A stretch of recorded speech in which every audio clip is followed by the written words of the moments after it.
foremost, I would like to thank the fact that my wife, Bonnie Weinstein, is here. Our family, the Weinstein family, goes through frickin' hell in this fight. It is very hard to know when the next phone call comes in. It might be someone saying they're going to blow my wife's head off and cover her in her own blood, which happens frequently. 2 times yesterday I received a phone call saying, Mikey Weinstein flying to LA, better get ready for his very last day. About every 8 to 9 days for the last 30 months, I've had a group of fundamentalist Christian women, I presume that's who they are, I don't think they're members of the sisterhood, where my wife at our synagogue, that just chant Mikey Weinstein, bullet in the head, praise the Lord, he's finally dead. I don't say this for any perspective other than I would like everybody's undivided attention, because we're here tonight for a very specific purpose. I'm not here to spread the word. We need help.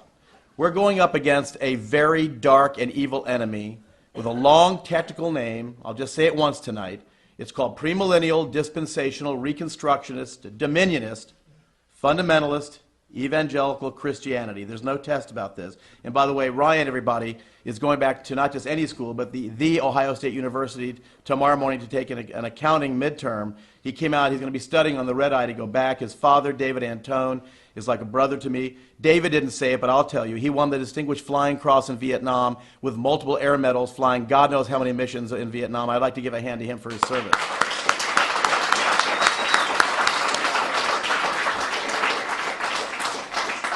I'm on the road a lot, and it's a treat to be able to have my wife with me.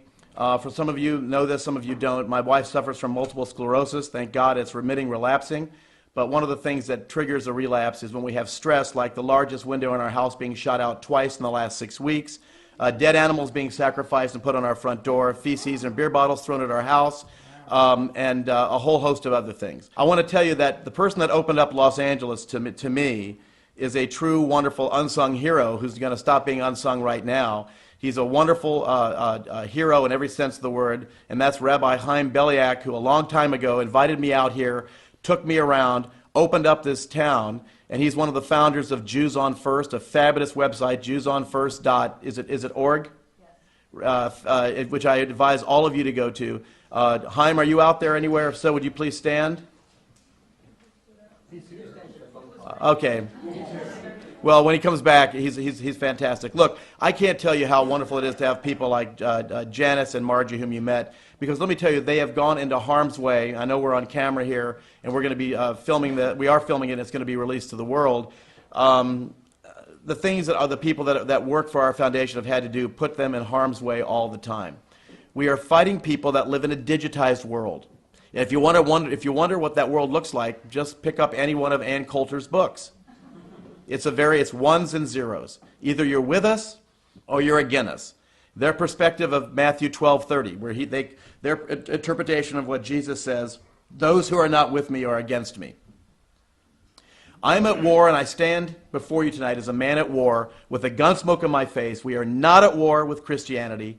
We're not at war with evangelical Christianity. We are at war with a subset of evangelical Christianity that I mentioned before. It's this dominionist Christianity. How many? Roughly 12.6% of the American public of 38 million people. It's still a lot of people. But now I know why that guy set himself on fire, ladies and gentlemen. Set himself on fire, immolated himself in front of Secretary of Defense McNamara's office. Remember, back during the Vietnam War. What the frickin' hell does it take to get somebody's attention? Listen to me. We're a Tiger Woods 2-inch putt away from losing this country. I'm a Republican. I come from a conservative military family. My cousin Nancy will tell you, I'm sure there were lots of jokes in the family as we were growing up, because my dad, as an Annapolis grad, was a bit of a martinet. We have a very close, loving family. But I'm not the way the religious right would love to be able to cast me, which would be as a Northern California, Chardonnay-sipping, tree-hugging, bleeding-heart liberal Democrat. Not that there'd be anything wrong with that to wax Seinfeldian. But I'm not. But when my kids were being called fucking Jews, and being accused over and over again of total complicity in the execution of Jesus Christ, not at Bob Jones University, not at Liberty University, not at Baylor, not that it would be all right even if it was there, but at your United States Air Force Academy, where it's costing you $380,000 per cadet, same at West Point, or per midshipman at the Naval Academy. Well, I got a frickin' problem with that.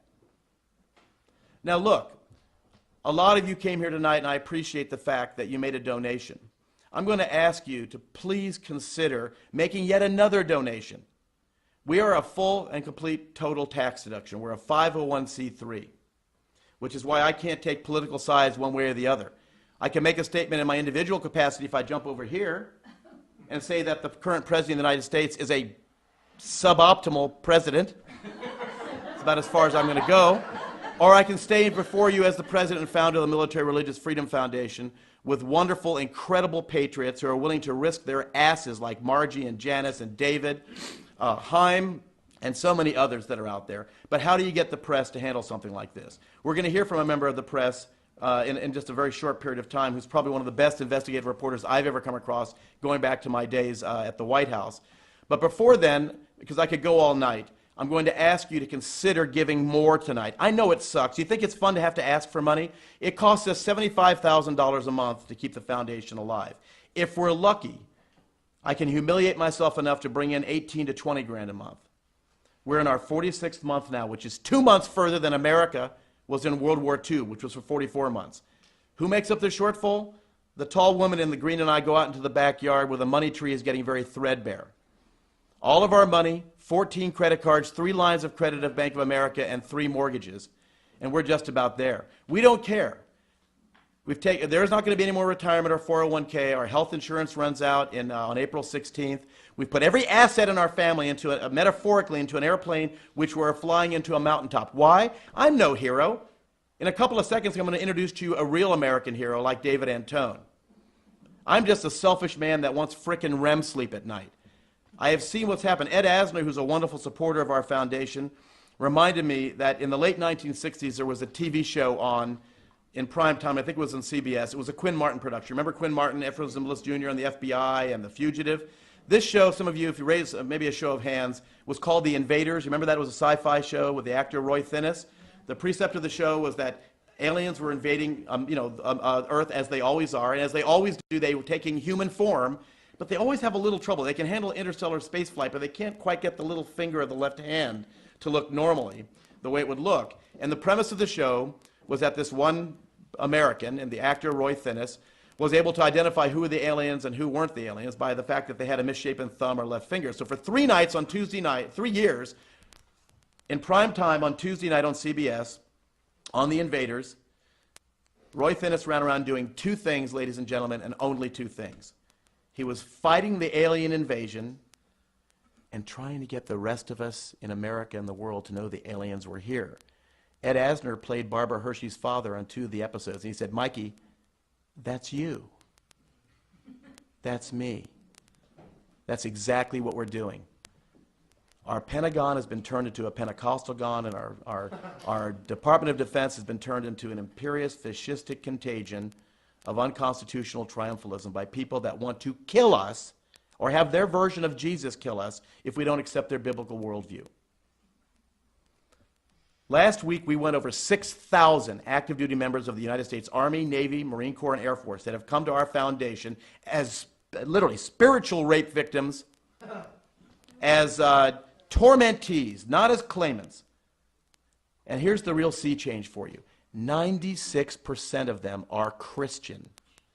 3/4, or roughly 3/4 are traditional Protestants, Lutherans, Presbyterians, Methodists, Episcopalians. We get Assemblies of God, LDS, Church of Christ, even Southern Baptists. The numbers stay amazingly constant. 1/4 of that 96%, of now over 6,000, are Roman Catholic. We'll get 4.5% that are Jewish, Islamic, Buddhist, Hindu, Jain, Wiccan, atheist, or agnostic. But in the main, what we're seeing is the draconian specter of command influence, specifically in the AOR, which is how our Pentagon describes Iraq and Afghanistan, the area of responsibility. Fundamentalist Christians that are preying, P-R-A-Y and P-R-E-Y, on non-fundamentalist Christian brothers and sisters, saying, you know what? You may have thought that you were a Christian, but you're not quite Christian enough for us, and as a result, you will burn eternally in the fires of hell, along with Gandhi, Einstein, Anne Frank, Jack Benny, and the 2 million children under the age of 12 who were slaughtered at Bergen-Belsen, Dachau, Mauthausen, and Auschwitz.